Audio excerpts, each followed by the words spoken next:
વિક્રમ સંવંત 2080 શ્રાવણ શુદ્ધ સાતમ તારીખ 11/8/2024 રવિવાર.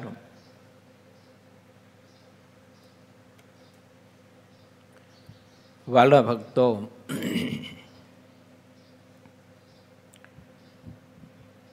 આપણું જીવન જો આપણે મધુરું બનાવવું હોય, આદર્શ બનાવવું હોય, સંસ્કારી બનાવવું હોય અને જીવનમાં સુખપૂર્વક માણસે પોતાની જિંદગી પરિપૂર્ણ કરવી હોય, એને પ્રત્યેકે આ બાળકોની જે અવસ્થા છે ને, એ બાળ અવસ્થામાં કથા કીર્તન અને ધ્યાન ભજનના અંગ દૃઢ કરવા જોઈએ.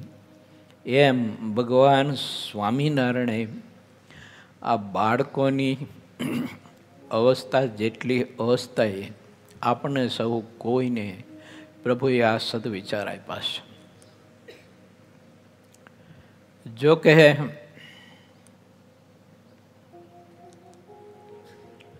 10-11નો અભ્યાસ કરતા હોય એના કરતાં પણ નાની ઉંમર હતી મહારાજની, અને અયોધ્યામાં જે જાયગામાં, જે સ્થાનમાં, જે તીર્થમાં, યા તો સરયુ ગંગાના કિનારે કોઈ ભગવાનના ભાગવત પુરુષ, કોઈ પુરાણી, કોઈ શાસ્ત્રી, કોઈ મહાપંડિત, કોઈ બ્રહ્મદેવ, કોઈ સંત કથા કરતા હોય ત્યારે ઘનશ્યામ પોતાના બાલ સખાઓને લઈ અને સરયુ ગંગા સ્નાન કરવા માટે ગયા હોય, યા તો તીર્થ દેવ દર્શન કરવા માટે નીકળ્યા હોય, અને તે ભગવત કથા થતી હોય તો પ્રભુ ત્યાં બેસી અને કલાકોની કલાકો સુધી એ ભગવત ચરિત્રની કથાનું શ્રવણ કરતા હતા. આ આદર્શ પ્રભુએ આપણે બાળ અવસ્થામાં બીજ રોપવા માટેનું બતાવ્યો છે. માટે આ બધા વિદ્યાર્થીઓ જો સમજાય તો બહુ જ કૃપા પાત્ર અને ભાગ્યશાળી છે. જાણે અજાણે, મને કમને, ગમે ન ગમે, પણ ભગવત કથા શ્રવણનો યોગ સહેજે સહેજે પ્રાપ્ત થયો છે. કદાચ આ અવસ્થામાં આ યોગની ફળશ્રુતિએ આગળ જતા ભવિષ્યમાં શું મળશે ના ખબર હોય, પરંતુ એ બાલ્યકાળમાં રોપાયેલા બીજ એ આગળ જતા બહુ જ મહામોટું સંસ્કારનું અને સદાચારી જીવનનું વટવૃક્ષ બનતું હોય છે. એમાં અનેક પ્રકારના સુખાકારીના મધુર ફળો પ્રાપ્ત થતા હોય છે. શાંતિપૂર્વક માણસ પોતાનું જીવન એ નિર્ગમન કરી શકતો હોય છે. માટે તમામ વિદ્યાર્થીઓને મારી ખાસ ભલામણ છે, ભગવત કથામાં ખૂબ જ રુચિ કરજો, એમાં ખૂબ જ ભાવ ને સ્નેહ બાંધજો. એમાં આપણને કંટાળો ન હોવો જોઈએ, થાક ન લાગવો જોઈએ, અણગમો ન હોવો જોઈએ, એમાં આદર હોવો જોઈએ, એમાં અનાદર ન હોવો જોઈએ. આદર્શ જીવન માટે કથા કીર્તન ભક્તિ ધ્યાન ભજનનો આદર જે છે એ બહુ શ્રેષ્ઠ ઉત્તમ ચાવી છે. એનાથી જ આદર્શ જીવન નીવડે છે, આદર્શ જીવન કેળવાય છે. આપણામાં રહેલી અનેક પ્રકારની કુટેવો, ઉણપો, કાંઈક આપણા સ્વભાવો કે જે સ્વભાવથી માતા પિતા પણ પીડિત થતા હોય છે, આપણા સ્વભાવથી પરિવારના નાના મોટા જે કંઈ હોય તે ઘણી વખત બહુ જ પીડા પામતા હોય છે. તો એવા સ્વભાવો ભગવત કથા શ્રવણથી દૂર થાય અને બધાને આપણે સુખરૂપ થઈએ, પરંતુ કોઈને ભારરૂપ આપણું જીવન ન થાય. માટે ખાસ જરૂરી છે ભગવાનની કથા કીર્તન સાંભળવા માટેની. 21મા પૂરના 6ઠા તરંગમાં ભગવાન સ્વામિનારાયણે પ્રથમ પ્રકરણનું 8મું અને 9મું ને 10મું વચનામૃત એના આધારે આ સંદર્ભ મહારાજે આપણે સૌ કોઈને ભારપૂર્વક બતાવ્યો છે કે સંત સમાગમ નિત્ય કરતા રહેજો. સંત સમાગમ કરવામાં ખૂબ શ્રદ્ધા અને અતિશય મહાત્મ્ય ભગવાનના પ્રત્યેક ભક્તને હોવું જરૂરી છે. ત્યાગી હોય યા તો ગ્રસ્ત હોય, બાળક, યુવાન કે વૃદ્ધ હોય, પુરુષો હોય કે બહેનો હોય. જેટલો કથા કીર્તનનો આગ્રહ હશે ને કથા કીર્તન વિશે જેટલો આદર હશે એટલું આપણું જીવન ખૂબ જ આદર્શ બનવાનું.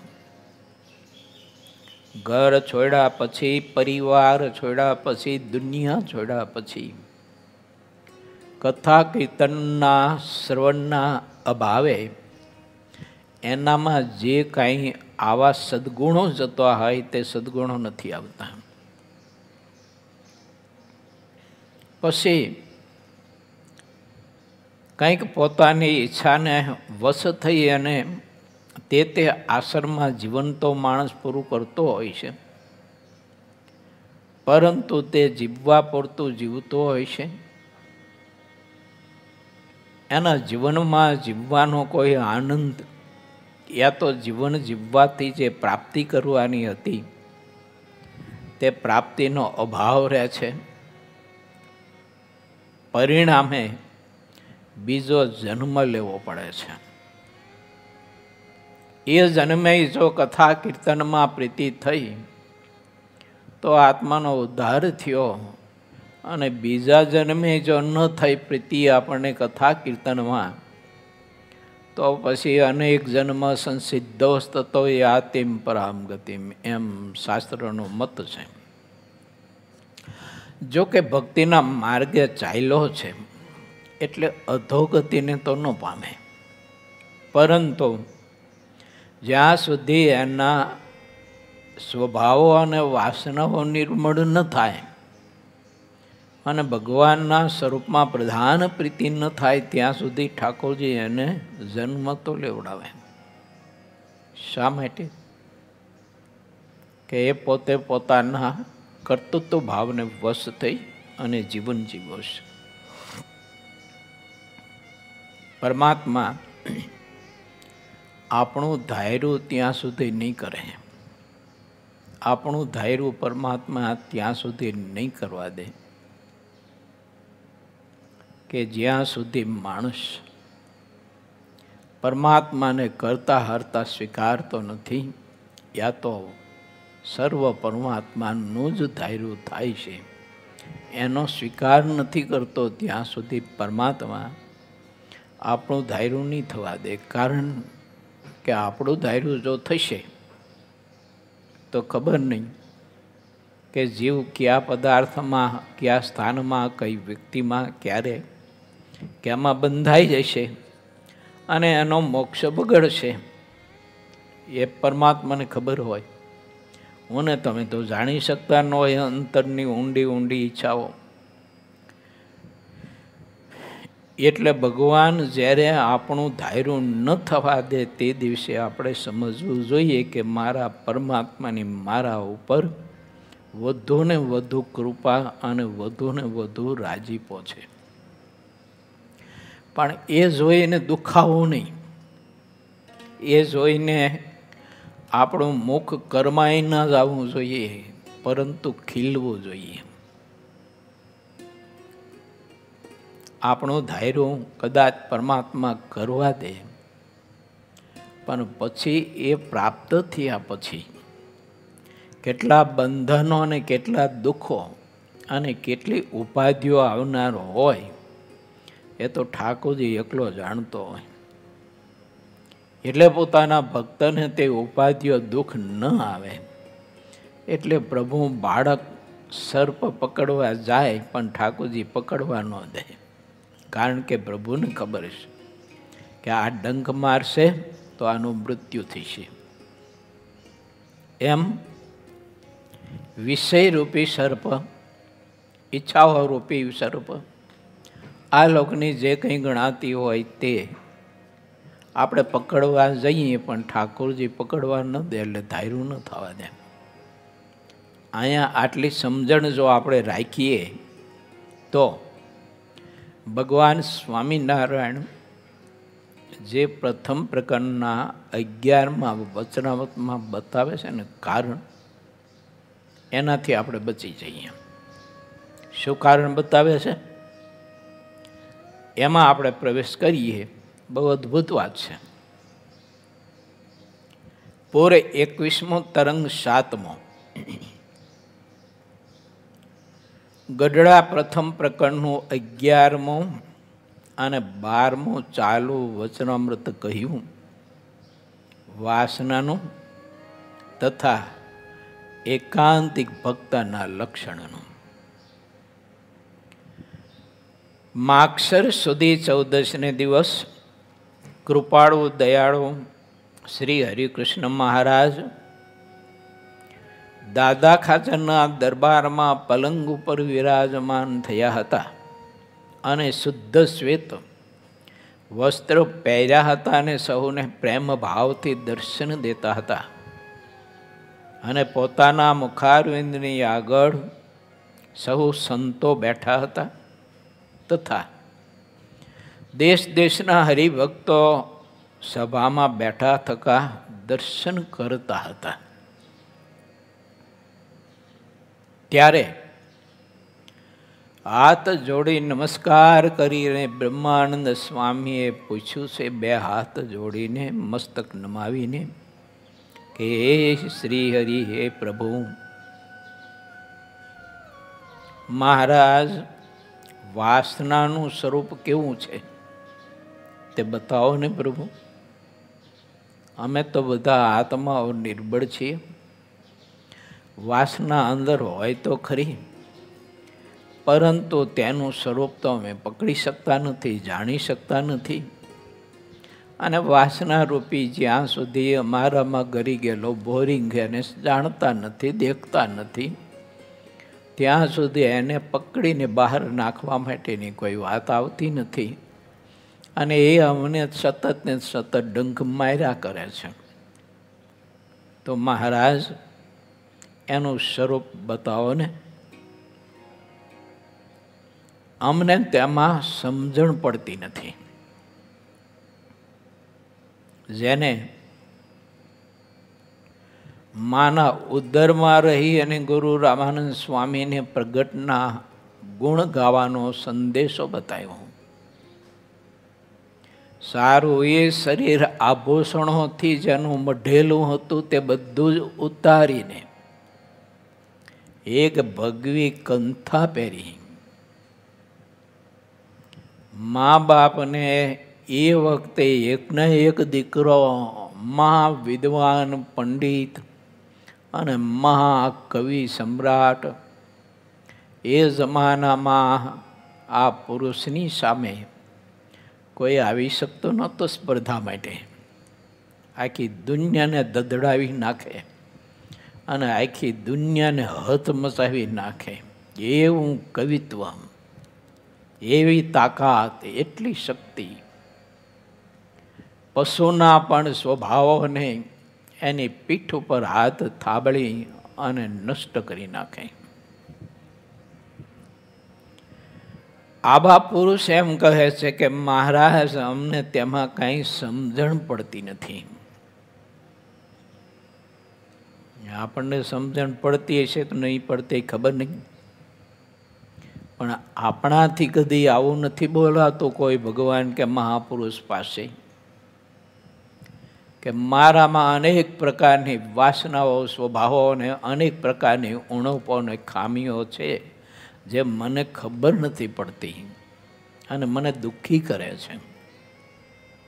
તો મને બતાવો ને કે મારી તે ખામીઓ દૂર થાય તો હું સુખેથી પ્રભુને ભજી શકું. આવું આપણાથી બોલી નથી શકાતું. કારણ કે એમાં ઘણા બધા કારણોના બીજ પડ્યા હોઈ શકે. માન પીડ્યું હોય, મોટપનો મોભો પીડ્યો હોય, એમાં કાંઈક ઈર્ષા વગેરે વગેરે બધું પીડ્યું હોય. મહારાજના મુક્તોના પ્રશ્ન મારા તમારા માટે છે અને એને બતાવેલી નિર્બળતા એનામાં નહીં સમજતા, પણ એ નિર્બળતા મારા તમારામાં પડી છે. તે નિર્બળતાને તમે વ્યક્ત કરવા યોગ્ય સ્થાને જો વ્યક્ત કરશો તો એ તમારી નિર્બળતાઓ દૂર થશે. નહીતર આ ધરતીમાં તમારો દીપ તો બુઝાઈ જાય છે, આયુષ્યનું દિવેલ ખૂટશે એટલે, પણ નિર્બળતા સ્વતા તમે જઈશો, વાસના સ્વતા તમે જઈશો. અને વાસના સ્વતા જો તમે જઈશો તો ઠાકોરજી એવું કહ્યું છે મધ્યના 16માં કે જે પદાર્થની વાસના હશે તે પદાર્થ જે લોકમાં પ્રધાન હશે ત્યાં ઠાકોરજી તમને મૂકવા આવશે. અને ત્યાં મૂકીને પછી ઠાકોરજી નીકળી જાય છે.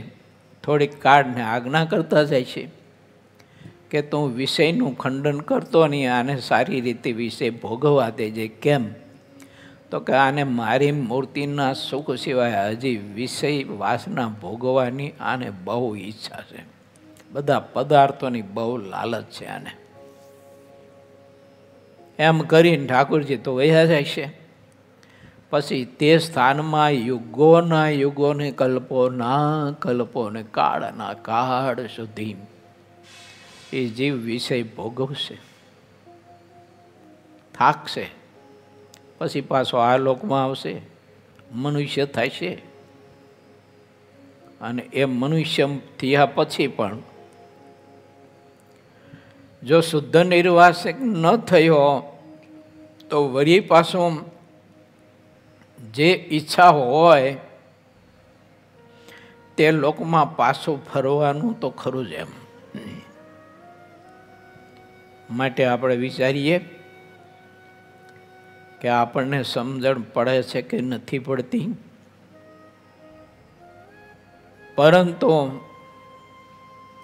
સમજણ નથી પડતી તેમ છતાંય આપણે સમજણના મારા પહેરીને એના અહંકારમાં જીવન જીવતા હોઈએ છીએ.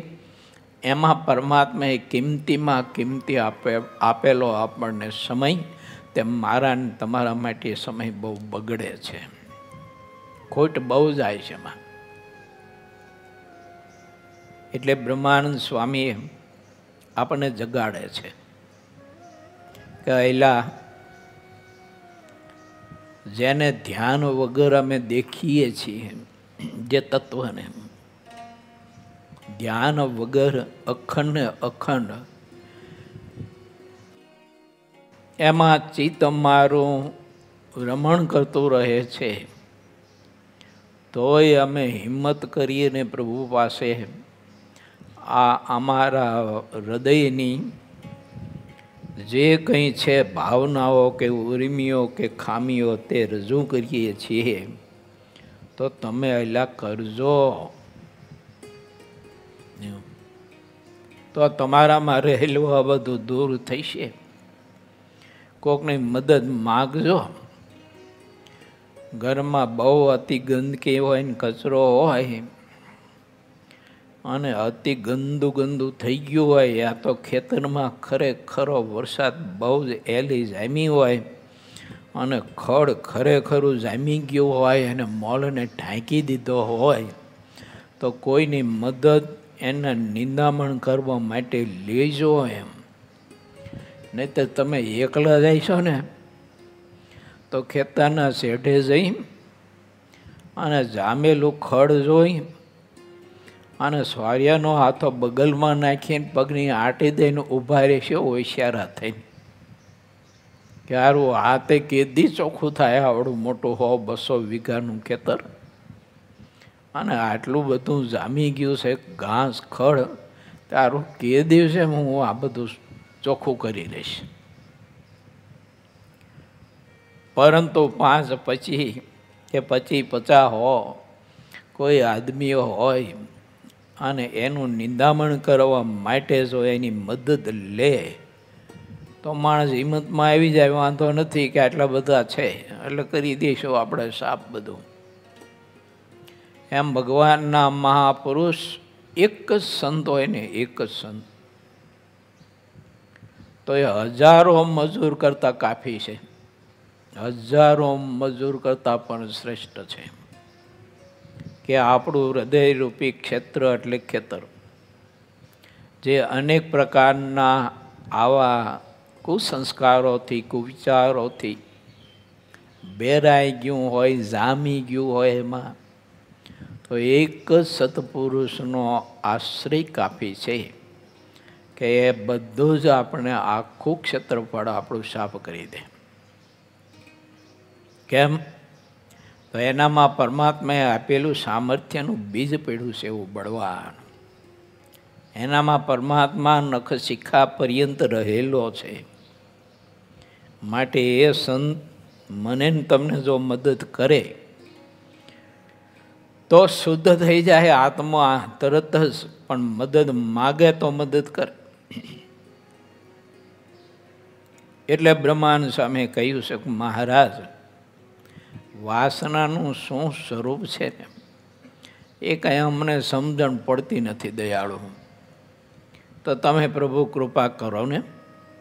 ત્યારે પ્રશ્નનો ઉત્તર કરવા માટે તત્પર થયેલા શ્રીહરિ બોલ્યા કે પૂર્વે જેટલા જે વિષય ભોગવવામાં આવ્યા હોય, દેખ્યા તથા સાંભળ્યામાં આવ્યા હોય, તેની અંતકરણમાં જેટલી ઈચ્છા વર્તે તેટલી તે વાસના કહેવાય છે.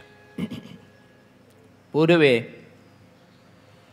એટલે સેકન્ડ પહેલાં, મિનિટ પહેલાં, કલાક પહેલાં, દિવસ પહેલાં, મહિના પહેલાં, વર્ષ પહેલાં, વર્ષો પહેલાં અને જન્મો પહેલાં. જીવે ભગવાનનો સંબંધ, ભગવાનનું સ્વરૂપ મૂકીને જેટલા રૂપ જોયા, જેટલો શબ્દ સાંભળ્યો, જેટલો સ્પર્શ કર્યો, જેટલો ગંધ લીધો, જેટલો સ્વાદ ચાખ્યો, અને બધી જ વાસના બંધાણી. ખબર નહીં હવે પરમાત્માની રચના કેવી હશે, કારણ શરીરની, આ બધું જ કારણ શરીરમાં જ રહે છે. એવું કેટલું ભર્યું હશે અંદર, કોઈ કલ્પના ન કરી શકે. એવું આ એટલું બધું કારણ શરીરમાં જોયેલું, સાંભળેલું, સ્પર્શ કરેલું, ગંધ લીધેલો, સ્વાદ લીધેલો, આ પંચ વિષયની બધી જ આકાંક્ષાઓ, એની અપેક્ષાઓ, એની વાસનાઓ, એના બધા જ બીજ કારણ શરીરમાં પડ્યા છે.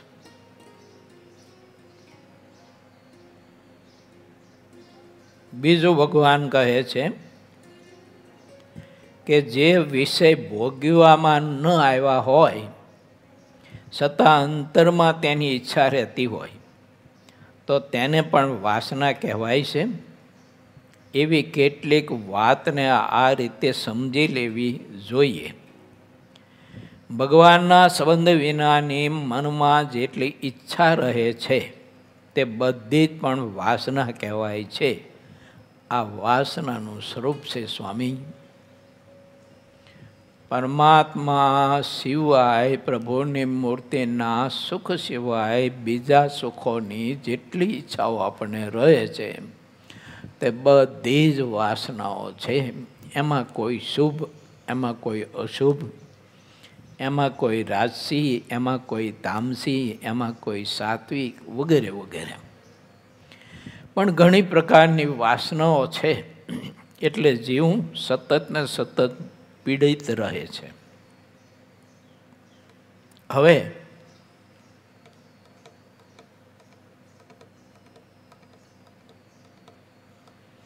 આ વાસનાઓ ટાળવી હોય, એનાથી મુક્ત થવું હોય તો શું કરવું? તો એના માટે સંદર્ભ બતાવે છે મુક્તાનંદ સ્વામીના પ્રશ્નથી ભગવાન સહજાનંદ સ્વામી. સાંભળીએ. પછી મુક્તાનંદ સ્વામીએ શ્રીહરિને પ્રશ્ન પૂછ્યો કે હે મહારાજ, ભગવાનના ભક્તોમાં એકાંતિક ભક્ત કેવો હોય છે? ત્યારે શ્રીજી મહારાજ મુખ કમળ પ્રફુલ્લિત કરીને બોલ્યા, ભગવાન સિવાય જેને બીજી કોઈ વાસના ન હોય અને પોતાને બ્રહ્મરૂપ માનીને પ્રસન્ન મનથી ભગવાનની ભક્તિ શ્રદ્ધાએ સહિત કરતો હોય તેને એકાંતિક ભક્ત કહેવાય છે. આ વાસના બીજ ટાળવા માટેનો શ્રેષ્ઠ ઉપાય. ભગવાન સિવાય, પરમાત્માના સ્વરૂપના સુખ આનંદ સિવાય બીજું બધું જીરો કરવું જોઈએ અને એકાંતિક સ્થિતિ પ્રાપ્ત કરવી પડે. ધર્મ, જ્ઞાન, વૈરાગ્ય યુક્ત પરમાત્માની નિષ્કામ ભક્તિ અતિ ભાવ વિભોર થઈ રોમાચિત ગાત્ર ગદગદ કંઠે થઈ અને પરમાત્માની ભક્તિ કરે એને એકાંતિક સ્થિતિ કહેવાય. અને એ એકાંતિક ધર્મમાં જે કાંઈ થોડી ઘણી ખોટ આવતી હોય તો એને ટાળવી યા તો એને સમજી રાખવી, એમ મહારાજે પ્રથમ પ્રકરણના 16મા વચનામૃતમાં એ સંદર્ભ બતાવ્યો છે. એને જાણી રાખવી અને એનાથી અને કુસંગથી છેટું રહેવું, તો જ એકાંતિક ધર્મમાં આપણે પ્રવર્તી શકીએ અને એકાંતિક ધર્મને આપણે આચરી શકીએ. નહીતર બહુ કામ કઠિન છે એકાંતિક ભક્તની એકાંતિક સ્થિતિ પ્રાપ્ત કરવી. અને એ કર્યા વિના જીવ નિર્વાસનિક થાય એવો કોઈ અવકાશ નથી. બીજો કોઈ એમાં રસ્તો નથી. માર્ગ એક જ છે. મારે તમારે જવું હોય તો રસ્તો એક જ છે, બીજો કોઈ રસ્તો છે નહીં. ક્યાં જવું?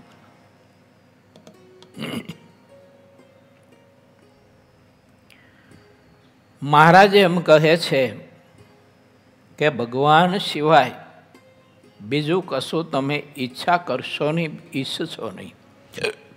બીજામાં પ્રીતિ મત કરો. એમ પ્રીતિ કરો તો એક ભગવાનના સ્વરૂપમાં પ્રેમ કરો, પ્રીતિ કરો.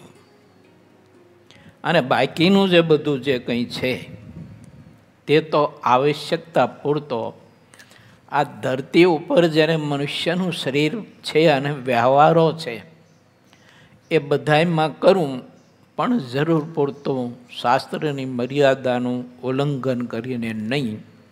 એમ આપણે આગળની કથામાં પ્રથમના 8મા વચનામૃતના આધારે સમજી ગયા.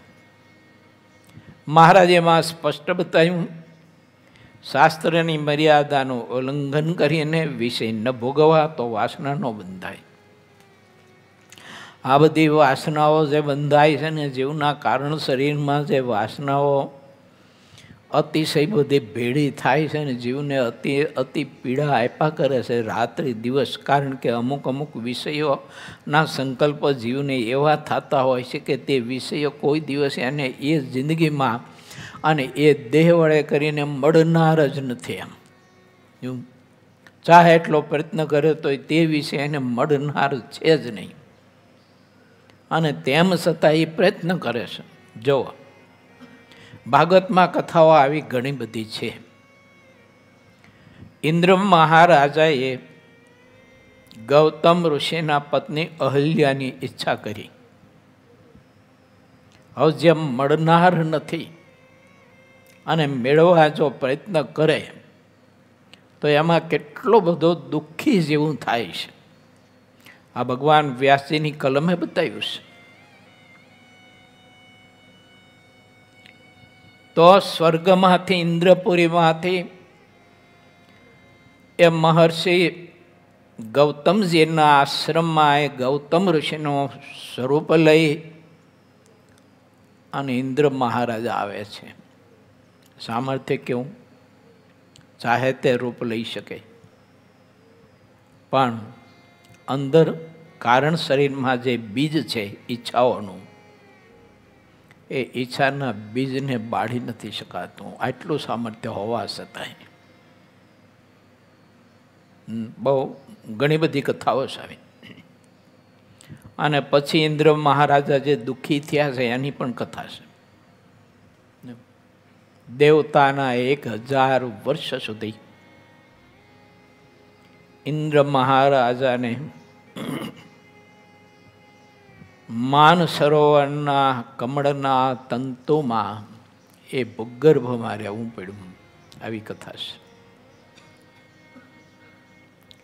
માટે આપણે સૌ કોઈ વિચારવું કે જેને સ્વર્ગનું અધિત્વ પ્રાપ્ત થયું હોય, સ્વર્ગનો અધિકાર જેને પ્રાપ્ત થયો હોય, અને 33 કરોડ દેવતાઓ જેની પ્રજા કહેવાતી હોય, એનો સમાજ કહેવાતો હોય, આવો અધિપતિ એક દૈવત પામેલો પુરુષ, એના માધ્યમે આપણને સૌ કોઈને બતાવ્યું પરમાત્માએ કે પ્રભુને છોડી અને બીજી ઈચ્છા ન કરતા, નહીતર એ બીજી ઈચ્છાઓ તમને પીડા બહુ આપશે. આવી બધી કંઈક પીડા આપશે, સમજજો.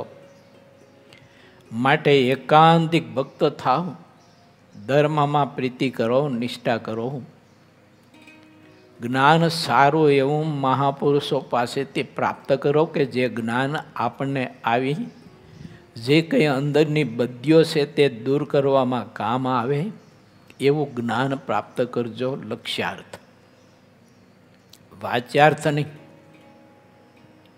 અને એવો બૃહદ વૈરાગ્ય ધારજો કે જે વૈરાગ્ય રૂપી શસ્ત્ર એ આત્મા સુધી પહોંચવા માટેના પ્રયત્ન કરતા વિષયોને અને ઈચ્છાઓને કાપી અને છેદી નાખે, પરંતુ આત્મા સુધી તે વિષયોને જવા ન દે.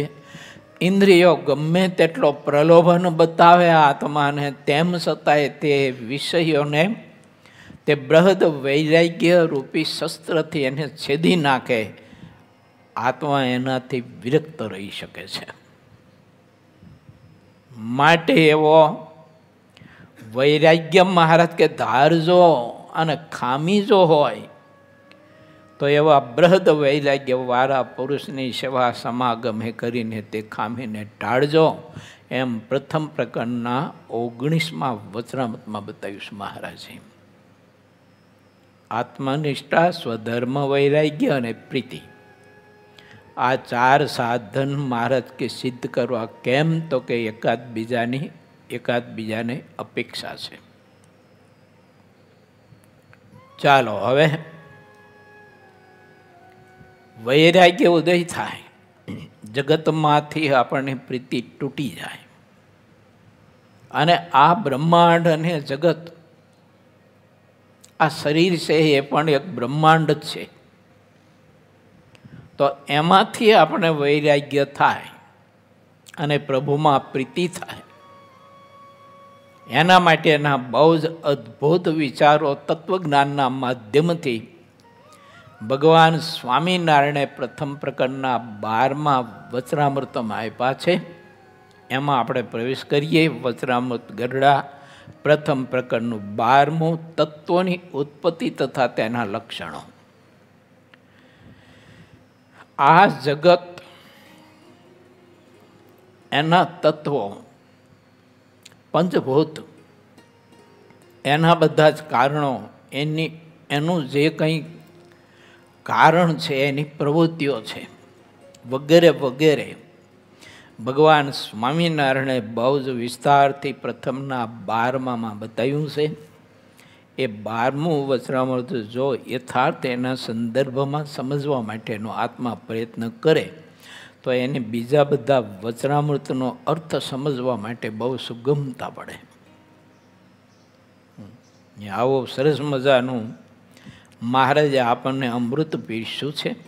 માગસર સુધી પૂનમને દિવસ પરમ પ્રવીણ એવા શ્રીહરિ દાદા ખાચરના દરબારમાં પલંગ ઉપર બેઠા હતા અને તે વખતે સર્વ શ્વેત વસ્ત્ર ધારણ કર્યા હતા અને તેમના મુખારવિંદની આગળ સાધુ તથા દેશ દેશના હરિભક્તો આવીને બેઠા હતા. જ્યારે સભા ભરીને બેઠી ત્યારે શ્રીહરિ બોલ્યા કે અમે સર્વ જગતની ઉત્પત્તિનું કારણ નિર્ધાર કરીને કહીએ છીએ. પુરુષ, પ્રકૃતિ, કાળ અને મહતત્વાદિક 24 તત્વો ઘણા વિશાળ છે. તેના સ્વરૂપને જ્યારે જીવ સાક્ષાત જાણે છે ત્યારે તેમાં પોતામાં રહી જે અવિદ્યા અને તેના કાર્યરૂપ જે 24 તત્વ તેના બંધનથી તે જીવ તરત છૂટી જાય છે.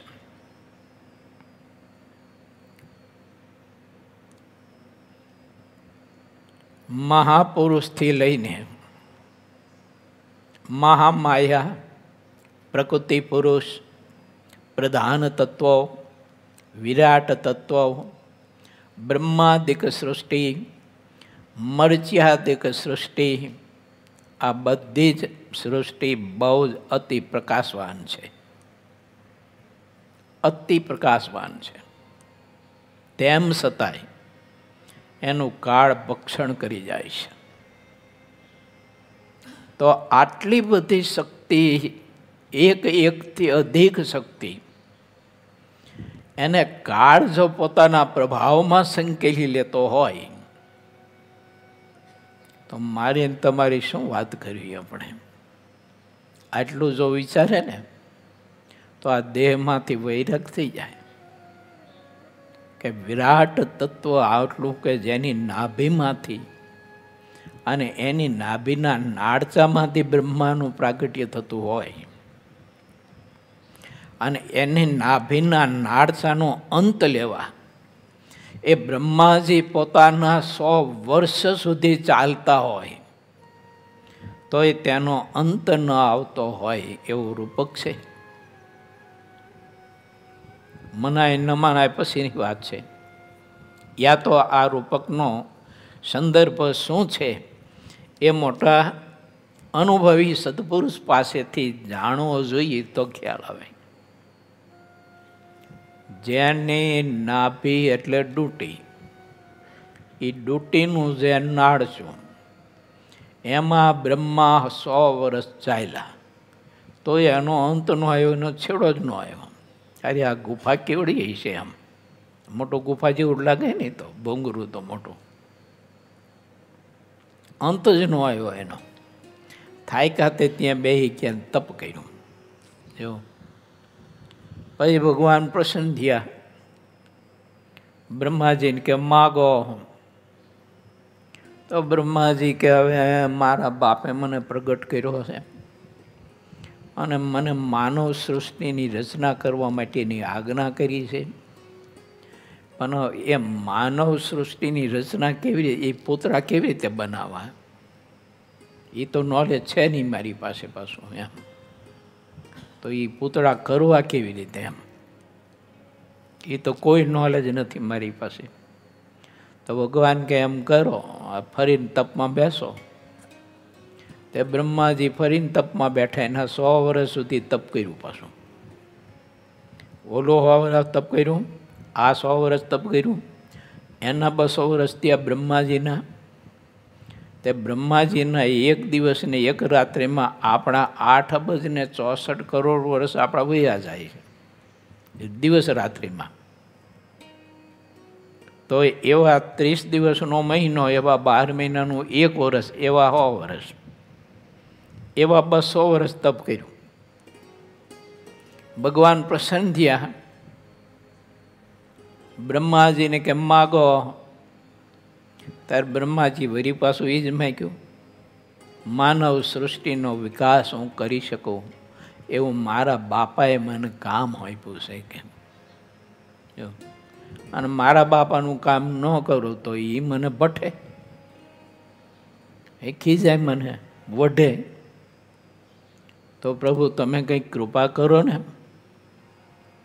ત્યારે ભગવાને પછી માનવ સૃષ્ટિની રચના કરવા માટેની સંકલ્પ શક્તિ આપી. અને આ બધી છે ને એ સંકલ્પ સૃષ્ટિ, મૈથુની સૃષ્ટિ નહીં. આવી બધી કથા છે. હાલો અત્યારે પછી તમને ઊંઘ આવશે એટલે આગળ જઈએ આપણે. પણ સમજવું જરૂરી ખરું એમ. જો આ સમજીશું તો જ આપણને આ જગતમાંથી, આ શરીરમાંથી, વિષયોમાંથી, કહેવાતા બધા કારણોમાંથી વૈરાગ્ય થાય કે આવા મોટા તત્વો એને પણ કાળ થપાટ મારી અને લઈને હાલતો થઈ જાય છે. તો એલા તું કઈ વાડી નો મૂરો, સાનો માનો ભગવાન ભજ, ઠાકોરજી કે એમ કર, પ્રભુની આજ્ઞામાં રહે, ખોટો વડ ન ખા.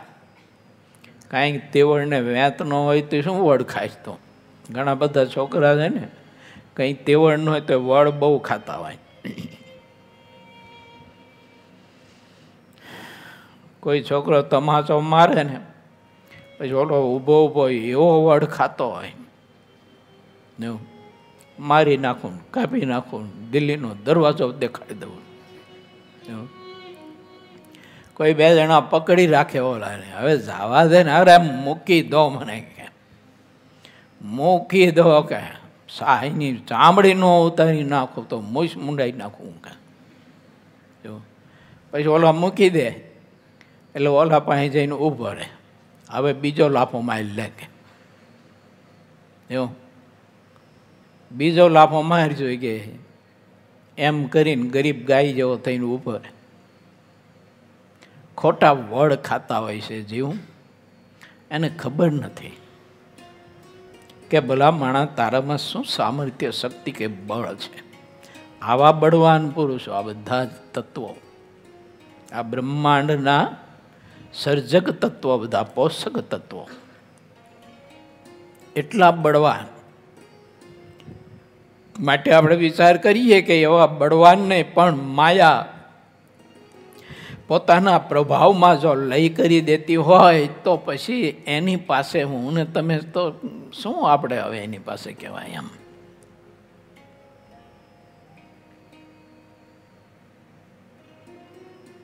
સંતો કથા કહે છે, ભીમને એક વખત અભિમાન બહુ આવ્યું ને, તે અભિમાન ટાળવા માટે થઈ અને પરમાત્માએ આયોજન કર્યું. ફળ લેવા માટે ભીમ જાય છે જંગલમાં. હનુમાનજી મહારાજ બેઠા હતા.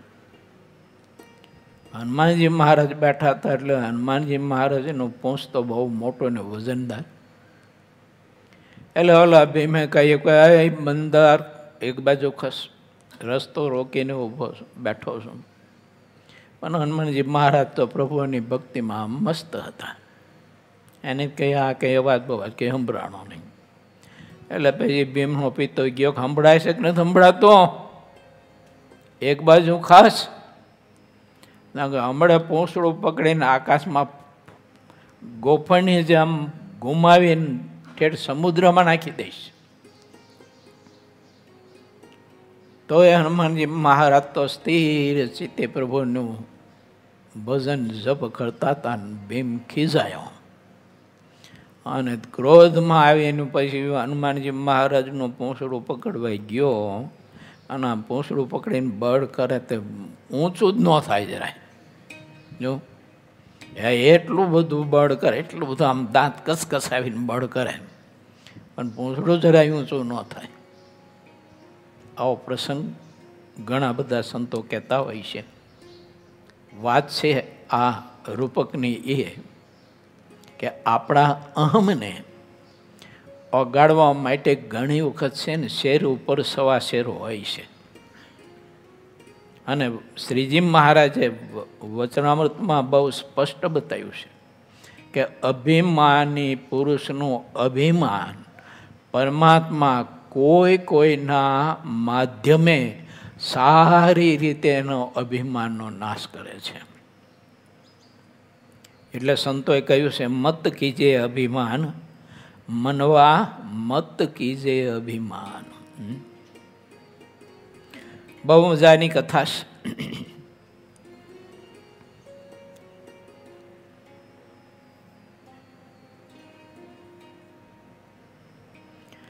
તે સાંભળીને મુનિવર મુક્તાનંદ સ્વામીએ પ્રશ્ન પૂછ્યો છે, હે મહારાજ, તે તત્વનું સ્વરૂપ કેવી રીતે જાણ્યામાં આવે તે આપ કૃપા કરીને અમને કહો ને.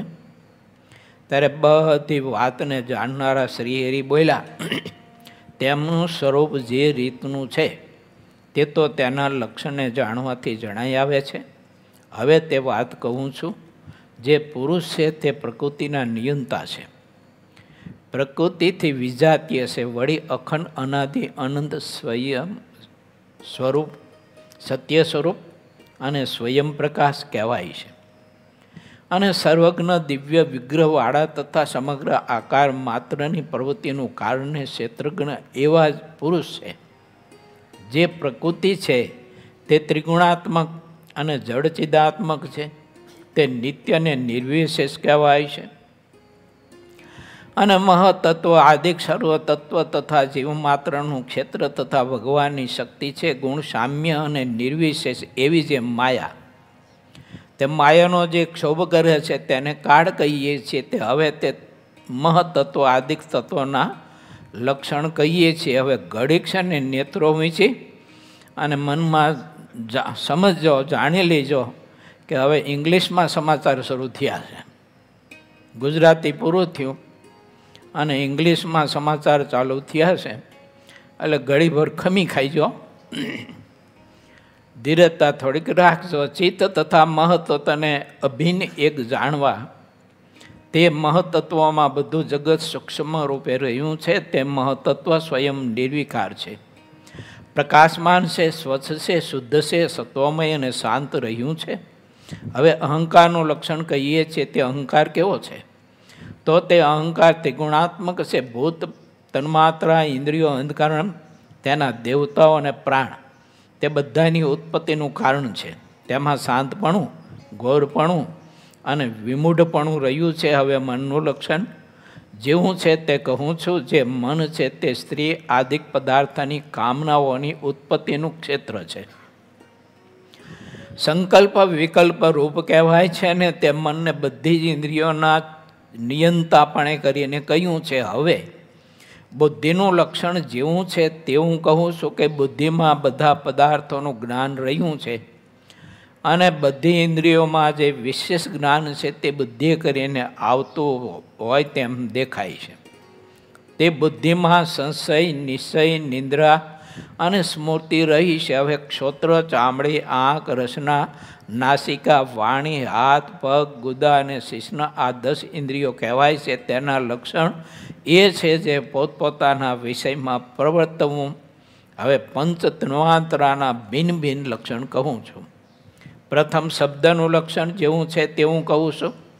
શબ્દ છે તે અર્થ માત્રનો ગુણો આશ્રય થઈને રહ્યો છે અને વ્યવહાર માત્રનું કારણ છે તથા બોલનારાની જાતિ અને રૂપને જણાવનારો છે. આકાશમાં રહે છે અને આકાશની તન્માંતરા કહેવાય છે અને ક્ષોત્ર ઇન્દ્રિય કરીને ગ્રહણ કરવામાં આવે છે. હવે સ્પર્શનું લક્ષણ જેવું છે તેવું કહું છું તો તમે બધા સંતો અને હરિભક્તો સાંભળો. સ્પર્શ વાયુની તન્માંતરા કહેવાય છે. હવે તેની રીત કહું છું કે કોમળપણું, કઠણપણું, શીતળપણું અને ઉષ્ણપણું તે વાયુનો ગુણ છે ને ત્વચા ઇન્દ્રિય દ્વારા ગ્રહણ કરવામાં આવે છે. તે સ્પર્શ વિષયનું સ્પર્શપણું કહ્યું છે. હવે રૂપનું લક્ષણ કહું છું. રૂપમાં શબ્દ માત્રના આકારને જણવી દેવાપણું, પદાર્થમાં ગૌણપણે કરીને રહેવાપણું, પદાર્થની રચનાએ કરીને થતા પરિણામને અનુસરીને રહેવાપણું, તેજ તત્વનું તન્માંત્રપણું અને ચક્ષુ ઇન્દ્રિય કરીને ગ્રહણ કરવાપણું, આ બધું જ રૂપનું રૂપપણું કહેવાય છે. હવે રસનું લક્ષણ કહીએ છીએ. રસમાં મધુરપણું, તીખાપણું, કસલાયાપણું, કડવાપણું, ખાટાપણું, ખારાપણું રહ્યું છે. વળી જડનું તન્માંત્રપણું અને રસના ઇન્દ્રિય કરીને ગ્રહણ કરવાપણું તે રસનું રસપણું છે. હવે ગંધનું લક્ષણ કહીએ છીએ, જે ગંધપણું, સુગંધ, દુર્ગંધપણું, પૃથ્વીનું તન્માંત્રપણું અને નાસિકા ઇન્દ્રિય કરીને ગ્રહણ કરવાપણું તે ગંધનું ગંધપણું છે. હવે પૃથ્વીનું લક્ષણ કહીએ છીએ, તેને તમે બધા સંતો અને હરિભક્તો ચિત્ત દઈને સાંભળો. સિદ્ધાનંદ સ્વામીએ આરામ આપ્યો અહીંયા, કારણ કે આ કથા એવી છે ને. ઇતિ શ્રી સહજાનંદ સ્વામી શિષ્ય સિદ્ધાનંદ મુનિ વિરચિત શ્રી હરિચરિત્રામૃત સાગરના 21 પૂર્વમાં ગઢડા પ્રથમ પ્રકરણનું 11મું અને 12મું ચાલુ વચરામૃત કહ્યું એ નામે 7મો તરંગ સમાપ્ત થયો. વાહ વાહ છોકરાઓ, તમે ફાવી ગયા હો. સિદ્ધાનંદ સ્વામી આ બ્રેક મારીને એટલે